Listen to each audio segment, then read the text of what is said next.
ouvinte e espectador do programa Gente que Fala, boa tarde, seja bem-vindo. Meio-dia agora, eu sou o Mauro Friesman. Nós estamos no ar na Rádio Trianon, AM 740 de São Paulo, e Rádio Universal, AM 810 de Santos. Você nos vê pelas redes sociais, no Instagram e também no Facebook. Inscreva-se no nosso canal no YouTube, ouça os nossos podcasts disponíveis no gentequefala.com.br e interaja com a gente a partir de agora pelo WhatsApp no 973350038 e também pelas redes sociais, no Instagram e no Facebook, marcando a hashtag Programa Gente que Fala. Hoje é sexta-feira e, de praxe, mais uma edição do Gente que Fala em parceria com a Federação das Entidades Representativas dos Militares do Estado de São Paulo, a FERMESP. E os nossos convidados de hoje são todos do Comando da Aviação da Polícia Militar do Estado de São Paulo. Eu vou apresentar agora cada um para a formação da nossa bancada. Primeiramente, o capitão Eduardo Yajima Nishimura Pérez e o piloto de helicópteros do Comando de Aviação. Capitão Yajima, seja bem-vindo ao Gente que Fala. Obrigado, Mauro. Boa tarde, né? Boa tarde a todos os espectadores e ouvintes do programa. É uma grande satisfação poder estar presente aqui com vocês, poder falar um pouco sobre as atividades da Polícia Militar do Estado de São Paulo, mais especificamente sobre as nossas atividades que desenvolvemos no Comando de Aviação. Então, já de antemão, agradeço pela oportunidade. Legal, nós que agradecemos a presença e também com a gente a primeira-tenente Larissa Fidelis, instrutora de tiro e piloto do Comando de Aviação. Tenente Larissa, seja bem-vinda, tudo bem por aí? Obrigada, tudo bem por aqui? Boa tarde para todo mundo que está assistindo a gente, que está ouvindo. E obrigada pela oportunidade de divulgar aí o nosso trabalho. Muito bem, vai ser muito bacana essa nossa conversa aqui hoje. E fechando essa nossa bancada com os nossos amigos do Comando da Aviação da Polícia Militar do Estado de São Paulo, o primeiro-tenente Alan Andrade, instrutor no curso de operador de drone do Comando da Aviação e também instrutor de técnicas de menor potencial ofensivo e defesa pessoal em todas as escolas de formação da Polícia Militar de São Paulo. Tenente Alan, seja bem-vindo. Boa tarde, Mauro. Boa tarde a todo mundo que está nos assistindo aí, nos ouvindo. Boa tarde, capitão Yajima. Boa tarde, Larissa. Muito obrigado pela oportunidade, Mauro. Nós que agradecemos a presença. Então, vamos começar falando.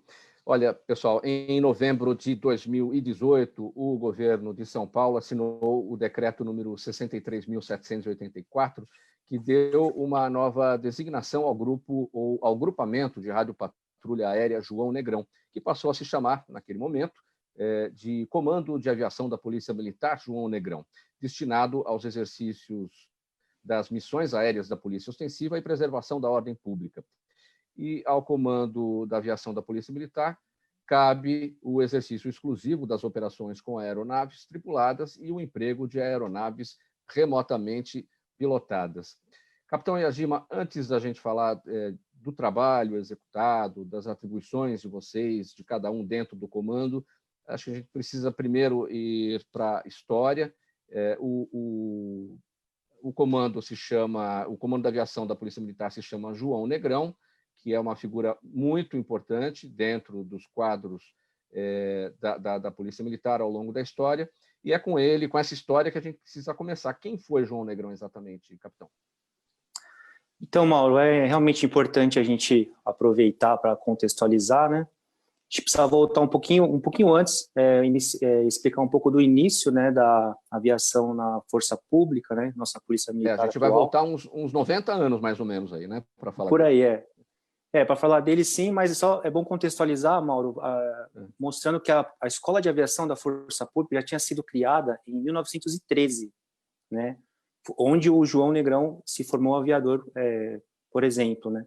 Mas sim, é importante ressaltar esse pioneirismo, né, 7 anos após, né, o voo do 14 bis, com o nosso Alberto Santos Dumont, então, 7 anos após já tínhamos aí o início da aviação na força pública, né, já vislumbrando a importância de ter, né, o policiamento aéreo como apoio às atividades terrestres, né. Então, em dezembro de 1913, iniciou-se, né, de forma pioneira essa escola. Em 1914, tivemos um primeiro piloto policial formado do país, né, foi o Tenente Miúza, Porém, vivendo já a época da Primeira Guerra Mundial, ela não teve uma duração muito longa, né? Dificuldades de importar aviões, peças, materiais aeronáuticos, né? Da época, né? Dificultou muito a manutenção ali, o desenvolvimento da nossa escola, né? Então, nesse período, só para contextualizar, ela existia na Zona Norte, no Campo do Guapira, que hoje quem mora na cidade conhece bem como o Parque do Chaves, né? Na Zona Norte. Isso, inclusive, os 2 primeiros instrutores de voo, né, da escola foi o Eduardo Pacheco Chaves e o Cícero Marques, ambos que haviam tirado suas licenças de voo lá na França, né, seus brevets, e vieram aí para o Brasil para ajudar nesse início da aviação militar paulista, né? Passado esse período, então, da Primeira Guerra Mundial, numa segunda etapa, já no Campo de Marte, a escola nossa foi restabelecida, né? E tendo como instrutor principal o Orton Hoover, um americano que já era conhecido por ter sido o primeiro instrutor da Escola de Aviação Naval da Marinha. A Escola de Aviação da Marinha, já centenária também, é de 1916. Então ele se desligou, né, depois de 3 anos aí, da Marinha, e foi ser o instrutor de voo da Escola de Aviação da Força Pública, né? Foi nesse período que ele começou a formar os primeiros aviadores, dentre eles aí o famoso João Negrão. Nesse período, já década de 30, que temos registrados os fatos mais marcantes aí dessa primeira história da nossa aviação, né? Então, o João Negrão realmente é um que se destaca muito por ter feito algo inédito também, que foi a primeira travessia do Atlântico Sul, realizada com apenas uma aeronave, né? Foi um hidroavião, batizado de Jaú. Ele veio da Itália e chegou no Brasil em 1927, Mauro. E o João Negrão foi um dos pilotos que compuseram essa tripulação aí, né? É uma coisa algo realmente muito marcante nesse período. E ele entrou nessa missão meio que de última hora, a convite, na verdade, como copiloto, não foi isso? Isso, ele era um dos pilotos da tripulação, foi a convite, um dos pilotos, ele desistiu dessa empreitada aí, ainda lá em Cabo Verde, né? Antes do cruzamento realmente do Atlântico, e aí ele foi convidado aí para fazer essa substituição e participar dessa parte final, esse um mês final aí da missão, ele que participou.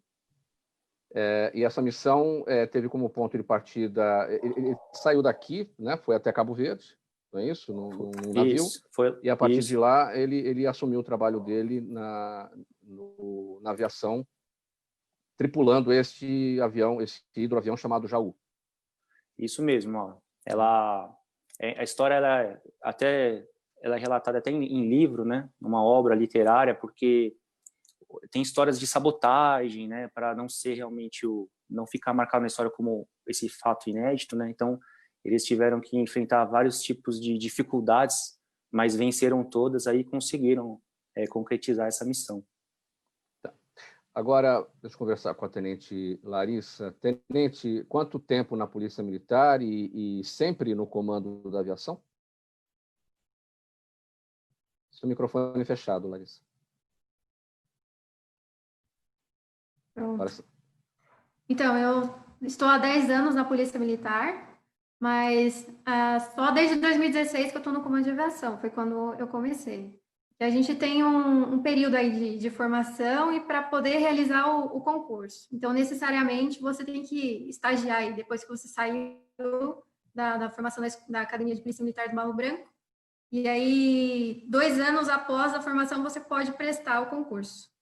E em 2016 eu passei, e desde 2016 eu estou aqui. Sim. Então, tudo começa lá no Barro Branco e depois você segue o caminho. Isso. Para piloto, existe um edital. Então, todo concurso ele é precedido de um edital. Então, necessariamente, o piloto ele tem que ser um oficial. Ele tem que ter, no mínimo, 2 anos de formado e 10 anos totais de polícia. E aí ele passa por um concurso rigoroso até, porque ele conta com a prova teórica, a prova física, que é dividida em 2 etapas, uma mais geral e outra mais específica. Tem o psicológico, a avaliação psicológica, temos avaliação médica e entrevista. Ele passando por todas essas etapas, aí sim ele é aprovado. E aí ele começa o curso.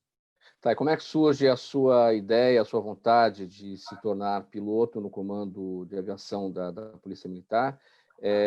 Alguém da família, alguém já tinha passado pelo antigo grupamento? Não, não tem inspiração de ninguém. De alguém específico, na verdade, quando eu entrei para a Academia de Polícia Militar do Barro Branco, uma pessoa que hoje é capitão aqui dentro do Comando de Aviação, que também é piloto, é a capitão Maiara. Foi através dela que eu conheci a academia. E por ela eu decidi prestar. E quando eu passei, me formei, e na rua eu pedindo o apoio da aeronave, isso me despertou muita admiração. E aí foi quando eu decidi que quando eu pudesse eu ia tentar. E eu consegui. E agora a gente está junto, Capitão Maiara, Presidente Prudente, e eu aqui em São Paulo. E hoje, quantas mulheres são pilotos no comando da aviação da Polícia Militar? Somos em 7 mulheres. É algo bem recente, para falar a verdade. E você também é instrutora de tiro. O que é que foi primeiro? Você começou como primeiro na Polícia Militar? Primeira instrutora de tiro. Em 2015, eu iniciei com o método Giraldi. E em 2016, como piloto policial de helicóptero. Certo. Agora, o Tenente Alain. Tenente, quanto tempo de Polícia Militar? Como é que aconteceu a sua chegada no comando da aviação? Então, Mauro, minha história é meio peculiar, né? Atualmente tenho 14 anos na instituição.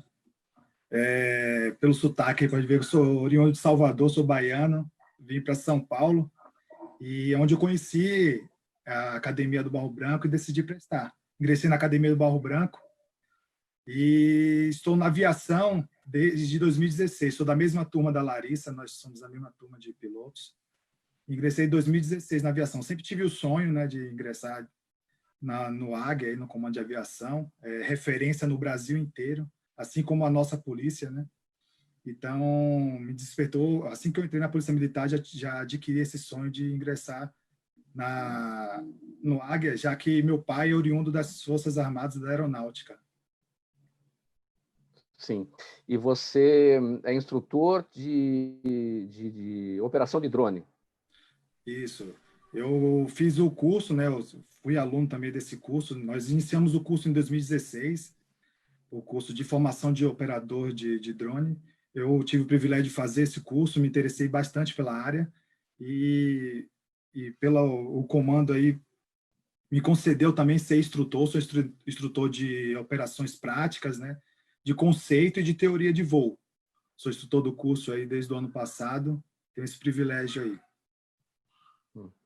Agora, Capitão Iajima, a gente tem, além do João Negrão, outros nomes importantes, figuras importantes dentro da Polícia Militar, Pereira Lima, e outros aí. Quem são? Além do João Negrão, temos nomes importantes aí homenageados pelo nosso comando de aviação, mas pela ordem, então, o Antônio Pereira Lima é um tenente aviador, né, que ficou muito conhecido pelo um fato inédito também que ele realizou na época, que foi o primeiro salto de paraquedas no Brasil e na América do Sul, né, isso em 1925. Se me permite contar rápido essa história, ela é interessante porque ela é muito rica, né? O próprio Pereira Lima, depois de aposentado, ele em entrevista ele cita aí muitas coisas interessantes que aconteceram lá no dia, né? Na verdade, não seria ele o que saltaria de paraquedas. Ele foi ter contato com o paraquedas no dia anterior só desse evento, né? E esse evento ele surgiu porque o comando-geral da época, né, o coronel Pedro de Dias de Campos, ele estava promovendo vários eventos com vendas de ingressos aí ao público, eventos musicais, para reunir recursos para construir uma instituição beneficente, que hoje é a nossa Cruz Azul, né? Já com o objetivo de dar amparo aos familiares, os nossos policiais, né? Então, para isso, ele começou a promover vários eventos, e dentre eles seria o primeiro salto de paraquedas na América do Sul. Só que, para isso, ele contratou uma paraquedista francesa, Jeannette Caillet, né, para fazer esse salto. E foi um sucesso de vendas de ingressos. No dia do salto, lá, dia 1º de novembro o campo de Marte estava lotado, né? Estava lotado, autoridades presentes, e aí, momentos antes, ela informa que estava indisposta e não ia conseguir saltar. Então, foi aí que entra o Pereira Lima na história. O comandante-geral, ele vai até o Ninho das Águias, lá onde ficavam os aviadores da Força Pública, né, no campo de Marte, e solicita um voluntário. Né? E, como eu contei, né, no dia anterior, os aviadores da Força Pública tinham tido o primeiro contato com paraquedas. Né? E, na oportunidade, eles amarraram um saco de areia e jogaram a uma certa altura, aí, Mauro, e o paraquedas nem abriu. Então, quando o comandante-geral pediu um voluntário, não apareceu de pronto, né, um voluntário para fazer esse salto. Foi quando o coronel olhou um para um, né, assim, analisou cada um dos aviadores, eram 15 perfilados ali, para escolher um, né, e ele escolheu o Pereira Lima, por conta da sua baixa estatura, para poder usar o macacão da Janete, né, para poder servir o macacão dela. Então, ele acabou escolhendo ele como, entre aspas, um voluntário para fazer esse salto. E aí, ele é engraçado, porque o piloto do avião é o Hoover, né? Que iniciou lá as instruções para esse grupo de aviadores. Né? E quando eles estavam na altura já ideal para o salto, ele solicitou que o Pereira Lima saltasse, mas ele olhou para baixo e cristalizou. Né? Ele conta, né, que decidiu não saltar, né? Ele se abraçou ali nas estruturas da asa, é um avião biplano, então ele já estava ali na asa, mas ele se abraçou na asa, Mauro, e não queria mais saltar, né? E aí o Hoover, ele fez manobras acrobáticas lá, loopings, até que ele foi também, entre aspas, convencido, né, pela lei da gravidade de saltar. O salto ocorreu dessa forma. Então acabou sendo muito conhecido aí por isso. O comando de aviação da Polícia Militar está baseado aqui no Campo de Marte? Sim, é o comando, né, a sede no Campo de Marte. A gente tem atualmente 3 hangares, né, 4 hangares atualmente, e existem mais 11 bases remotas, né, bases operacionais destacadas, aí, cobrindo todo o estado de São Paulo, aí, com aeronaves e tripulação. Sim. Tenente Larissa, geralmente, em quais ações o trabalho do Comando da Aviação, para quais ações, né, o trabalho do Comando da Aviação da Polícia Militar é requisitado? São diversas missões que a gente atua, né? Dentre elas, a gente destaca que aí, carro-chefe nosso, né? Resgate aeromédico e apoio policial. Tanto é que em São Paulo a gente tem aeronaves destacadas somente para isso. Além dessas principais aí, a gente tem remoção de pacientes, a gente tem transporte de autoridades, transporte de tropa, apoio a órgãos de fiscalização, a gente realiza treinamentos. Então, é uma vasta gama de atividades, de missões que a gente desempenha. As bases, necessariamente, elas fazem o apoio policial e só São José dos Campos e Campinas que fazem resgate aeromédico. Fora São Paulo. Claro que todo trabalho é importante, toda ação tem a sua importância, mas quais são as mais desafiadoras? Acho que isso vai variar também conforme a região do estado, né? Se pegar São Paulo, Grande São Paulo, regiões mais populosas, é uma situação. Se pegar uma situação do interior, é outra, né? Mas o que costuma ser mais desafiador? Mais desafiadora, assim, no meu ponto de vista, são as missões de salvamento. Principalmente que a gente tem aí no litoral, que pega a parte da serra.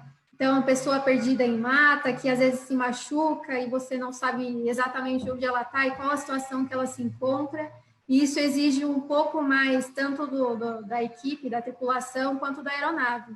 E essas são as missões mais críticas. Além do resgate aeromédico, porque a gente, querendo ou não, tem que pousar onde der, né? E a maioria desses locais não são homologados, então os locais de pouso não são feitos para se pousar. Então, a gente pousa nesses lugares. Então, são sempre missões de risco. Tenente Alan, e quais são as ações mais desafiadoras, considerando o uso de drones? Referente a drones, trouxe mais facilidade para a utilização, né, para a missão final aí, devido a ser um aparelho discreto, pequeno, relativamente pequeno e silencioso. Então, na parte de de investigação aí, nossa policiamento de investigativo, para procura de suspeitos, locais de tráfico, onde eles têm que permanecer de forma discreta, geralmente em um prédio ou em um local mais discreto, né? Essa utilização do drone é uma utilização mais sensível, e também em manifestações. Nós utilizamos atualmente muitas drones, né, em manifestações, onde que a equipe também tem que permanecer segura para efetuar as imagens e transmissão em tempo real das imagens por comando da Polícia Militar. E também vem num apoio, não é, Tenente Alan, acredito, por exemplo, o que a Tenente Larissa destacou agora, locais de difícil sobrevoo ou locais de difícil pouso, onde não tem homologação para o voo. Quer dizer, muitas vezes o drone pode fazer esse trabalho também, por ser um instrumento não tripulado, né? Então, nossa maior dificuldade é locais específicos de voo, né? Nós temos que nos ater a uma zona de pouso e decolagem de aeronave, então proximidade de aeroportos, de aeródromos, é bem complicado, próximos a helipontos, também é complicado nesse sobrevoo, também em rotas especiais de helicóptero ou aeronave, então nós temos que fazer esse voo sempre com cuidado, todas as nossas equipes, nossos núcleos de drones aí, de RPAs, possuem um rádio aeronáutico, então tem essa comunicação bilateral com o órgão ATS, né, com o órgão da aeronáutica, de comunicação aeronáutica aí. Então, é mais como a gente está dividindo o espaço aéreo com outras aeronaves para evitar algum incidente ou até um acidente grave, então nós temos que ter sempre esses cuidados. Sim. Capitão Iajima, em quais aspectos o Comando de Aviação da Polícia Militar se diferencia da aeronáutica brasileira? Em quais aspectos se compara, se iguala? São trabalhos complementares? Como é que o senhor avalia? A atividade fim, ela se difere, né? A gente acaba atuando em apoio ao policiamento territorial, então em missões de polícia, né, e bombeiro, mas elas se complementam também em instruções, né? É comum haver um intercâmbio em cursos e instruções de voo, né? E também em missões de apoio, né? Muitas vezes, às vezes até pela própria por já estarmos na ponta da linha em notícias de, por exemplo, quedas de avião na nossa região, a própria Força Aérea, os órgãos de controle do espaço aéreo já nos acionam até para dar esse apoio. Então a gente acaba atuando de forma integrada com a Força Aérea aí nesses tipos de missão. Então tem um pouco de tudo aí, Mauro. E fica tudo baseado, inclusive a própria aeronáutica, na região do Campo de Marte, ali naquele trecho próximo da Praça Heróis da FEB, da Força Expedicionária Brasileira, tudo junto, né? A Força Aérea, ela tem algumas unidades no Campo de Marte, né? Ela tem unidades também no interior de São Paulo, em outros locais do Brasil, mas lá no Campo de Marte tem uma ala realmente militar, né? Que é o PAMA, o Parque de Material Aeronáutico lá de São Paulo, né? E outras unidades específicas que acabam sendo sediadas ali, né? Dividem o mesmo espaço que a gente lá. Tenente Larissa, até aqui, nesse seu trabalho, o que você considera o que foi mais difícil, o que foi o mais gratificante que você tenha realizado, algo que tenha marcado realmente até aqui a sua passagem dentro do comando? Eu acho que gratificante a gente tem bastante exemplo para contar, né? Mas um que me marcou muito, tanto pela situação que foi e como eu achei que a gente fez a diferença indo nessa ocorrência, foi uma ocorrência de resgate aeromédico, foi no extremo sul da capital, e chegou para a gente como uma criança em afogamento.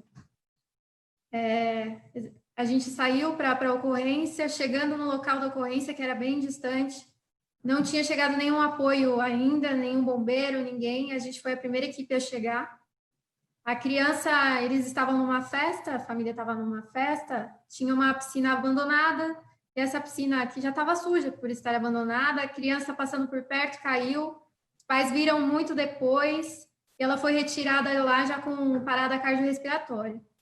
Então, a gente chegou lá, demorou muito tempo para conseguir fazer a criança voltar, e graças a Deus voltou. E a gente levou para o Hospital das Clínicas. E eu me lembro que aquele dia, e foi o que todo mundo falava, as equipes de bombeiros que chegaram depois, e se não fosse o apoio da aeronave, com certeza essa criança talvez não tivesse resistido. Então, nesse dia eu vi, foi muito gratificante, e eu falei, nossa, esse dia, querendo ou não, a gente fez uma diferença enorme para a vida de alguém, né? Como é que funciona? Eu sempre faço esse tipo de pergunta aqui para todos os amigos da Polícia Militar que passam. Como é que funciona? Para vocês, acho que deve ser bem diferente. A preleção, quando vocês vão a campo, quando é um início de dia de trabalho, o que é dito? Quais são as palavras de conforto, as palavras de impulsionamento para o trabalho que vai ser realizado naquele dia? Aqui a gente troca um pouquinho o nome de preleção para briefing, que é um termo mais aeronáutico até. No começo do dia, mais ou menos às 7 horas, a gente reúne todas as equipes, tanto administrativas quanto mecânicos, tripulantes, pilotos, e aí a gente passa tanto as missões do dia, as que já estão planejadas, que nós seguimos ordens de voo, né? E aí a gente passa aspectos meteorológicos, orientações gerais, existem reuniões específicas com as equipes de resgate e as equipes policiais, e aí é passado tudo o que é previsto para o dia. Mas a maioria das emergências não são previstas, mas aí a gente já dá um início aí para poder desempenhar o dia bem. Tenente Alain, esse trabalho de vocês desperta, é uma outra pergunta que eu sempre faço por aqui, alguma paixão diferente nas crianças? Elas os olham como aqueles heróis? Eu sempre cito a questão dos bombeiros, né? Passa um carro de bombeiro na rua e aquela criança olha, então aquele policial militar é o herói do salvamento, e muitas crianças até dizem, quando eu crescer eu quero ser bombeiro também. Isso também acontece quando a gente fala de piloto de avião da Polícia Militar? Não, com certeza, Mauro. Então, é essa paixão mesmo que me trouxe até aqui, né? Paixão de infância, a gente vê uma aeronave no céu e sempre sonha em estar pilotando essa aeronave, seja de asa fixa, um avião ou um helicóptero, né? É sempre uma sensação indescritível, até em forma falo isso. Graças a Deus, tenho 2 filhos, sou orgulho dos meus filhos, e todas as operações que nós participamos aí, quando tem pouso em área restrita, que tem esse contato mais próximo à população, sempre as crianças querem vir, querem ver a aeronave, quer abraçar os pilotos, quer saber de nós, nossa rotina, que nós somos pessoas comuns iguais a eles, né? Mas somos tidos também como heróis, assim como os bombeiros, porque fazemos a diferença aí no final da linha, né? Salvamos vidas, além de salvar, estar próximo à população aí nos pousos, tem a parte aérea aí de voo que isso vislumbra qualquer pessoa, né? Não só crianças e adultos têm essa paixão aí aeronáutica desde sempre, né? Graças ao nosso aviador Santos Dumont que nos deu essa paixão aí. Como é que você avalia, capitão Yajima, esse aspecto do aviador herói? Bom, Mauro, então, a gente que está na missão, aí, estamos trabalhando com a aviação, né? Não costuma pensar muito nesse lado, né? A gente tenta não deixar envolver, né? Se envolver pela ocorrência, pela missão ou emoção, né?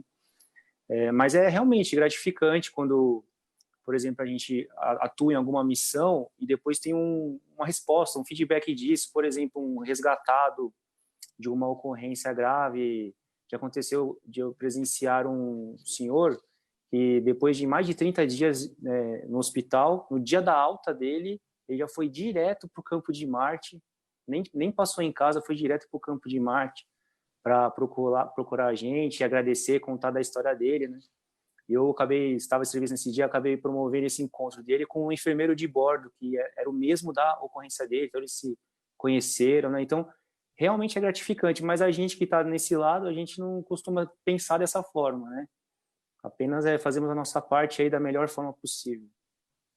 A gente começou o programa, capitão Yajima, falando do João Negrão, aquele voo Do do Jaú, hidroavião, né? Jaú. Os hidroaviões existem até hoje, não é isso? Sim, é um tipo. Mas existe o hidroavião e o avião anfíbio, são coisas diferentes?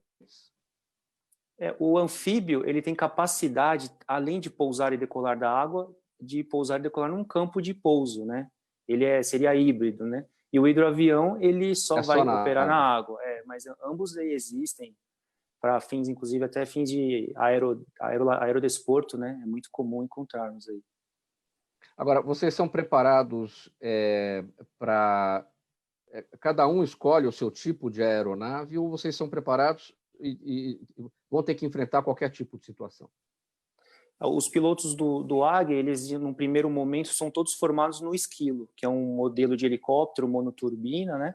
Que é o que faz a maior parte das missões, cumpre a maior parte das missões que a gente desenvolve, né? Seja ela qual for, pela versatilidade até desse tipo de máquina, né? Então, todos os pilotos formados no Águia têm capacidade de operar essa máquina. E, posteriormente, durante a evolução da sua carreira, você acaba sendo selecionado para voar máquinas específicas da nossa frota. São máquinas, às vezes, um pouco mais modernas ou diferentes, né, com 2 motores, biturbinas, né, que a gente chama, aviões, né, as asas fixas nossas, né? Então, durante a carreira pode acontecer esse tipo de migração. Mas de formação, do piloto mais novo, moderno, até o nosso comandante, todos são habilitados no Esquilo. Então, o começo é no helicóptero mesmo. Sim. A gente começa com um helicóptero um pouco menor, de instrução, né? Por conta de facilidades na instrução, até mesmo o custo, né? Faz aquela formação inicial numa aeronave um pouco menor, que cabem 2 pessoas apenas, né? Para aprender realmente os comandos básicos de voo. E depois, numa segunda etapa, já adaptação no Esquilo mesmo, né? Para que o piloto já participe efetivamente na nossa escala operacional, cumprindo as missões que aparecerem para ele no dia. Tenente Larissa, o que é que mudou na rotina de vocês ao longo desse momento de pandemia e de isolamento social? Quais foram as mudanças e as necessidades dentro do comando da aviação? Eu acho que, como toda polícia, a nossa escala ela mudou, né? Então, a gente dividiu basicamente o efetivo em 2 turnos. E, além disso, as medidas de equipamento de proteção individual, todo mundo usando, assim como todo mundo fala que tem que usar. Nas missões aeromédicas tem um cuidado um pouco maior, porque é a hora que a gente entra em contato com a população, né? Então, a equipe médica ela vai com mais aparatos ainda.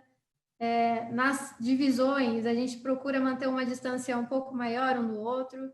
Querendo ou não, a gente também tem o serviço administrativo aqui, né? Então, nós somos pilotos, cumprimos o nosso operacional, mas também temos a nossa atividade administrativa. E essas são as medidas que estão sendo tomadas. Eu acho que não é muito diferente do que a gente está vendo aí fora, né?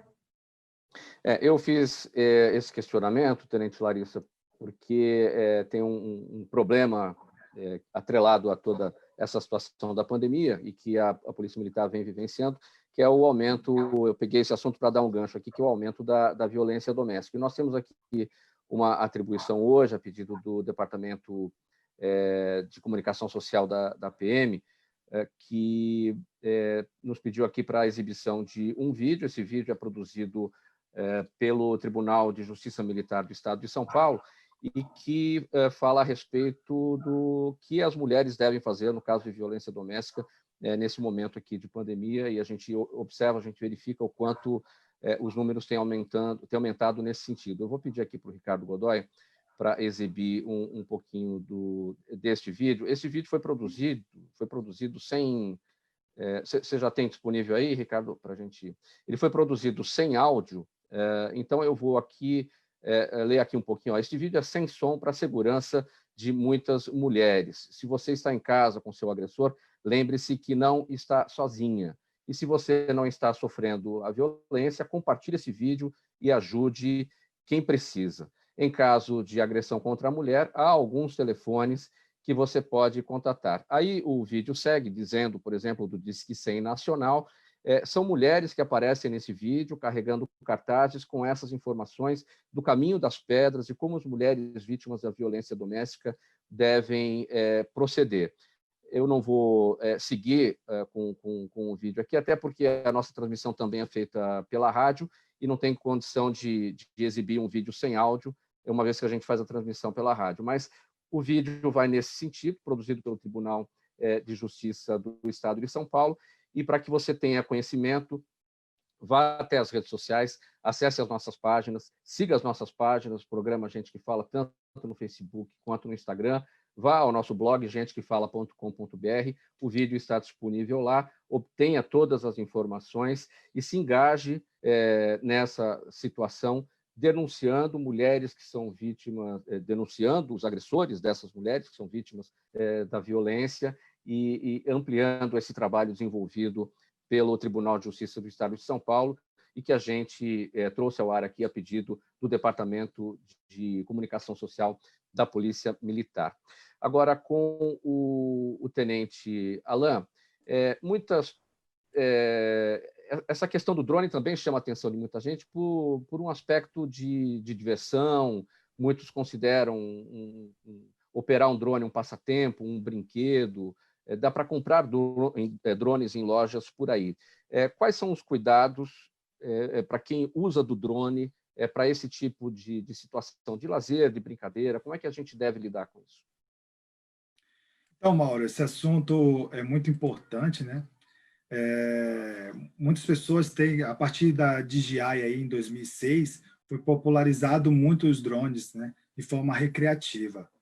Então, primeiramente, o operador aí desse aparelho aí, dessa aeronave, considerada aeronave, para voo recreativo, necessita de homologação da Anatel, né, um selo da Anatel, como também ele transmite imagens e sons, precisa de selo certificado da Anatel. Precisa a aeronave ser cadastrada na ANAC, através do sistema CISANT, que é onde cadastra a aeronave, o tipo da aeronave, o modelo, já que a aeronave é classificada em 3 classes, né? A primeira classe é acima de 150 quilos, a classe 2 é de 25 a 100, igual ou menor a 150 quilos, e a classe 3, que é a mais popularizada, aí, abaixo de 25 quilos. É necessário também o piloto ter cadastro no site do DCEA, site da Aeronáutica, um cadastro no SARPAS, que é onde o piloto se identifica, e também toda vez que vai fazer um voo, passa informações desse voo nesse SARPAS e solicita autorização. Quando não é em um local adequado, né? Quando é um voo em local adequado, específico para esses voos, não é necessário essa autorização. Quando o voo não é não recreativo, além dos documentos acima, também é necessário um seguro reta, né? Um seguro caso cause danos a outras pessoas ou outros bens, um manual de voo da aeronave, portar esse manual de voo, pode ser em inglês ou português, e uma avaliação de risco desse voo. Então, é necessário esses cuidados a ser tomados, né? Existe uma... Pode seguir, desculpe. Não, porque muita gente pensa que vou tranquilo, estou aqui, só vou tirar foto da família, vou voar, mas a gente tem que tomar cuidado, porque você pode estar sobrevoando um local de pouso ou decolagem de aeronave, né? Uma zona de pouso ou decolagem, uma rota especial de aeronaves, e para isso, desconhecimento de alguns aí, tem até penas aplicáveis, né? Além da sanção administrativa pela aeronáutica, pode incorrer no artigo 261 do Código Penal, que tem uma pena de 2 a 5 anos, né? Pode incorrer no artigo 132 do Código Penal, além do Código 35 e 33 de Lei de Contravenções Penais. Então, é um assunto bem grave e de bastante importância que devemos tomar aí. Há uma classificação para piloto de drone, por exemplo, amador, profissional, há alguma diferença, alguma divisão nesse sentido? Então, existe a divisão de piloto recreativo, uma pessoa que pode ter ou muita experiência de voo ou pouca, mas está voando para tirar foto, fazer uma filmagem da sua casa, ou não recreativo, o profissional, quando é contratado para fazer filmagem de um casamento, de um evento. Então, existem essas duas diferenças, né? Essas duas diferenças aí. E quem é que faz a fiscalização, Tenente Alan, de um determinado voo para saber se ele está autorizado, homologado, se o piloto tem a habilidade, a capacidade, está seguindo todas essas normas que você destacou? Então, a Polícia Militar, essa fiscalização específica é da Aeronáutica, mas a Polícia Militar tem essa incumbência desse apoio aí, né? Até para viu que está sobrevoando pessoas não anuentes, né? Tem que manter uma distância de até 30 metros de pessoas não anuentes, pessoas que não têm ciência daquele voo, né? Não autorizou aquele voo, sobrevoo. Então, a Polícia Militar tem esse papel aí de fiscalizar, ver quem é o piloto, se está com todas as documentações, e havendo alguma irregularidade, além de informar para a Aeronáutica, aí, através do SRPV de São Paulo, né, que é um setor do DSEA, também conduzir até o Distrito Policial, aí, o DP, para verificar algum crime.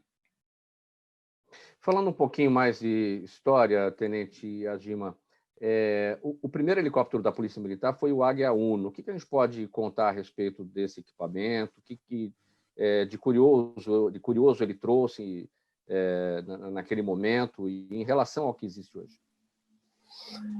Então, Mauro, a chegada do helicóptero, né, para a Polícia Militar se deu realmente em 1984. Mas só recapitulando um pouco, o helicóptero é uma aeronave que começou a voar na década de 50, né? Então na década de 60 já existiam vários estudos já sobre a eficácia desse tipo de máquina, né? No auxílio ao policiamento, por exemplo. Então em Los Angeles, a polícia de lá já tinha estudos mostrando que uma aeronave no patrulhamento preventivo, né? Um helicóptero fazendo, às vezes, das viaturas na parte ostensiva, ela tinha uma eficácia que equivalia a 15 viaturas no terreno, né? Então, assim, já havia estudos já mais aprofundados da importância de um helicóptero, né? E aqui em São Paulo, a gente teve na década de 80 duas catástrofes aí bem conhecidas, são os incêndios do Joelma e do Andraus, né? São dois edifícios que pegaram fogo aí em momentos distintos, mas que a forma como os órgãos apoiaram nesse tipo de missão foi bem parecida, né? Então, houve mobilização da Polícia Militar, Corpo de Bombeiros e também de helicópteros, né, já da Força Aérea, e helicópteros civis que voavam em São Paulo, auxiliando no resgate das pessoas que ficavam no topo do edifício, né? Então, centenas de vidas foram salvas com o uso de helicóptero, né? Isso na década de 80 e 77, não, 72 e 74 foram esses dois incêndios grandes, né? Então, nesse momento já despertou para a Polícia Militar a importância de ter uma aeronave de asa rotativa, um helicóptero, né, para potencializar ainda mais as ações de polícia que a gente desenvolvia. E isso, passado aí cerca de 10 anos, então, dessa última ocorrência, né, se concretizou com a chegada realmente do Águia Uno, o prefixo papá, eco, Índia Delta, né? Inclusive, ele está até hoje com a gente, Mauro, voando, cumprindo missão. Até pedi para o pessoal informar para mim, ele está com quase 12 mil horas de voo, mas está 0 quilômetros aí voando com a gente, né, cumprindo as missões junto com as demais aeronaves da frota, né? Então é legal destacar isso, né, no começo da nossa história aí. E um pouco mais de história, tenente não capitão, voltando lá, desculpa, voltando lá para os anos da década de 30, especificamente em 1932, porque o tempo passa e a história acaba se perdendo, muita gente acaba não se interessando. A Revolução Constitucionalista de 1932, que eclode em 9 de julho, vai até outubro, vem na esteira daqueles acontecimentos de 23 de maio, a morte de Martins Miragaia, Drauzio Camargo. Enfim, isso também teve uma participação efetiva da aviação da Polícia Militar. O que a gente pode falar brevemente a respeito disso e do trabalho realizado? Então, Mauro, essa primeira fase da aviação nossa, ela foi dissolvida em 1930, né? A Força Pública à época entendia que essa atribuição não poderia ser da polícia, e sim das Forças Armadas, então acabou dissolvendo a nossa esquadrilha de aviação. Mas com a eclosão da Revolução, formou-se realmente uma força aérea, aí, uma força aérea constitucionalista, né, com aviadores da Força Pública formados, né? Então, todos os aviadores formados no período anterior participaram realmente em missões aéreas, né, vencendo, inclusive, importantes batalhas aí que tiveram, assim, foram marcantes para a história. Então, teve realmente uma participação de pilotos policiais, né, nesse período, mesmo já extinta a nossa aviação, né, que só foi voltar 52 anos depois, aí, com a chegada do Águia Uno, né? Só fomos falar de aviação na polícia 52 anos após, mas com certeza teve essa participação importante aí na Revolução de 32. Essa história é sempre lembrada dentro da corporação, em razão daquele momento. Muitos tombaram, né? Muitos morreram, estão reverenciados lá no mausoléu dos Heróis de 32, no Ibirapuera. Isso sempre é lembrado dentro da corporação? Sim, tivemos até, inclusive, mártires, né? Nesse período, né? Que a gente podemos citar aqui o primeiro, né? Que foi o Tenente Chantre, né? Numa missão aí já nesse período de revoluções, né? Acabou sofrendo um acidente aeronáutico. Nesse voo, o Antônio Pereira Lima, lá o paraquedista voluntário, também estava como copiloto. Ele ficou 8 dias em coma lá em Uberaba, mas acabou que sobreviveu, né? O Chantre, infelizmente, não teve a mesma sorte, mas ele é sempre lembrado nas nossas histórias, né, que a gente conta, principalmente quando chega o pessoal novo na unidade, né? O Chantre, inclusive, leva o nome de um dos principais hangares lá do Campo de Marte, do Comando de Aviação. Tivemos também o Capitão Messias em 29, também nesse período, também num acidente aeronáutico no interior de São Paulo aí, acabou perdendo a vida, né? E é sempre relembrado. Então é importante não deixar isso esquecer, né? Com o tempo, como você mesmo falou, né? O tempo vai passando, a gente não pode perder essa história e mostrar como foram corajosos, né? Esses pioneiros da aviação paulista aí. Olha, meus amigos, muita gente da nossa audiência nesse momento, especialmente nas redes sociais, nas mídias sociais, dando parabéns ao trabalho realizado por vocês. Também os que estão nos acompanhando pela Rádio Trianon AM 740 e Rádio Universal AM 810 em Santos. Tenente Larissa, tem uma pergunta aqui da Fernanda da Aclimação. Ela diz assim: o comando da aviação atua em todas as áreas da PM? Aí ela diz, traduzindo, atua em ações criminais, ambientais, rodoviárias, etc. Pergunta da Fernanda. Sim, a gente atua no apoio das unidades, por exemplo, ambiental, a gente ajuda na fiscalização, levando o pessoal que vai fiscalizar para essas áreas, então tem o acompanhamento com a aeronave, principalmente em áreas protegidas, trânsito a gente costuma ajudar também, rodoviária, existe o apoio efetivo em todas as áreas da polícia, sim. Sim. Mais uma questão aqui da nossa audiência para você, Alan. A Juliana Novaes acompanha a gente pelo Facebook. O agradecimento a todos, viu, gente? Todo mundo que está no Instagram, no Facebook, acompanhando esse nosso bate-papo com os amigos do Comando de Aviação da Polícia Militar de São Paulo. Ela pergunta, Alan, existem alguns vídeos mostrando serviços de entrega de alimentos e outras coisas por drones. Isso é permitido? Há leis sobre isso? Você já destacou alguma coisa? O que dá para você complementar aqui para a Juliana Novaes do Facebook? Bom, com certeza, a utilização de drones para diversas atividades do nosso cotidiano já é uma realidade, né, em diversos países, e aqui no Brasil também está começando a ter. A norma brasileira aeronáutica só proíbe transporte de pessoas, animais e produtos perigosos. Então, fora isso, se a aeronave tiver capacidade e for uma ação com segurança, é permitido efetuar essas atividades.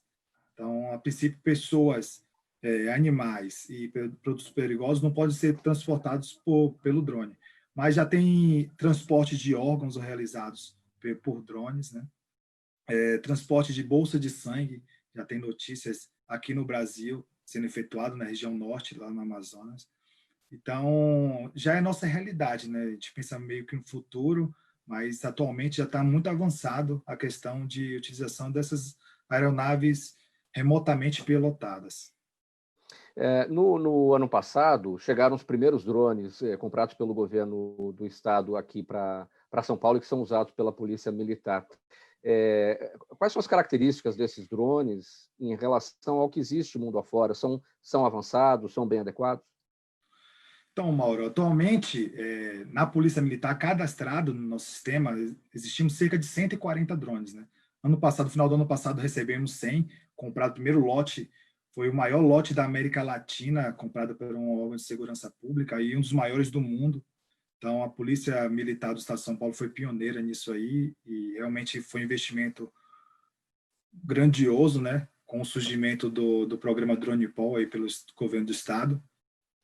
E nós dividimos os drones adquiridos, né, esse lote de 100 e um lote agora de 5 drones que está em fase de recebimento, já está em nossa posse, mas é necessário fazer testes de voo com ele, teste de link também, está nessa fase atualmente. Então, o nosso kit básico conta com um aparelho que chama Mavic 2 Zoom, um aparelho bastante moderno, com uma câmera de grande alcance, tem uma autonomia de voo de 25 a 30 minutos, né? Tem um sistema de anticolisão em todas as direções, com 10 sensores, uma câmera de 12 megapixels, né? Tem zoom ótico, zoom digital, filma em 4K, e cada kit desse adquirido pela PM já vem com 7 baterias, né? Então, dá uma autonomia para o núcleo que opera esse kit aí, de 3 horas e 30 minutos de voo, além de cartão de memória, diversos. Esse kit avançado é um kit bem bacana, que tem um peso máximo de decolagem, uma capacidade de mais de 6 quilos, então é uma aeronave bastante robusta, né? Comporta 2 câmeras no lado inferior dele e uma câmera no lado superior. Ele já vem com 2 câmeras, uma termal e uma com zoom ótico de 30 vezes, então são câmeras de última geração, câmera termal que dá para ver indivíduos em mata, homiziados. Então, são aeronaves muito, muito modernas, né? Há casos de acidentes com drones? Então, já há casos no Brasil, infelizmente, tem pessoas que voam de forma imprudente, né? Existem incidentes, né? Que é choque de drones com aeronaves, mas nenhum acidente assim de queda de aeronave não existiu, mas incidentes existem vários aqui no Brasil. E a repercussão disso, aliás, quem é que investiga? É a Agência Nacional de Aviação Civil nesses casos ou tem algum departamento à parte para drones? Então, qualquer incidente ou acidente tem que ser reportado no SINDACTA, né, ou no SRPV, isso, do DCE, aí para ser efetuada uma investigação com eles. Mas, além disso, é encaminhado para o DP também para um inquérito policial, porque já existe artigos no Código Penal aí, na Lei de Contravenção Penal, que já engloba esses operadores que operaram de forma irresponsável. Capitão Yajima, o Adriano, de São Caetano do Sul, ele conta aqui que ele tem 16 anos de idade, está aqui acompanhando, está aqui na nossa audiência. Ele pergunta o caminho completo a ser percorrido por alguém para se tornar piloto da Polícia Militar. O Adriano, de São Caetano do Sul, 16 anos de idade, capitão. Ô, Adriano, boa tarde, né? O caminho completo seria você ingressar, né, na Academia do Barro Branco, você se formar, né, oficial da Polícia Militar, para poder começar a preencher os requisitos do concurso, que vai eventualmente abrindo no passar do tempo, concurso para piloto policial. Então, dentre eles vai ser oficial, com 2 anos já de formado, atuando já no policiamento, tem limites de tempo de serviço, então, normalmente, os editais acabam saindo com esse tipo de restrição, né? E aí, ele se encaixando nesses requisitos, ele vai poder estar habilitado a prestar o concurso e participar das etapas, né? São previstas no edital, mas com provas teóricas, práticas. A Larissa explicou um pouco no começo do programa, né, Mauro, sobre etapas de avaliação psicológica, dinâmicas de grupo, entrevistas e tudo mais. E uma vez ele conseguindo ingressar dentro do número de vagas do concurso, ele não precisa se preocupar em já ter contato com a aviação. Acho que é importante falar isso, né? A própria Polícia Militar, através do nosso comando de aviação, tem escola homologada pela ANAC para passar todos os cursos necessários aí para a obtenção de todas as licenças que ele vai precisar ter para trabalhar aqui com a gente.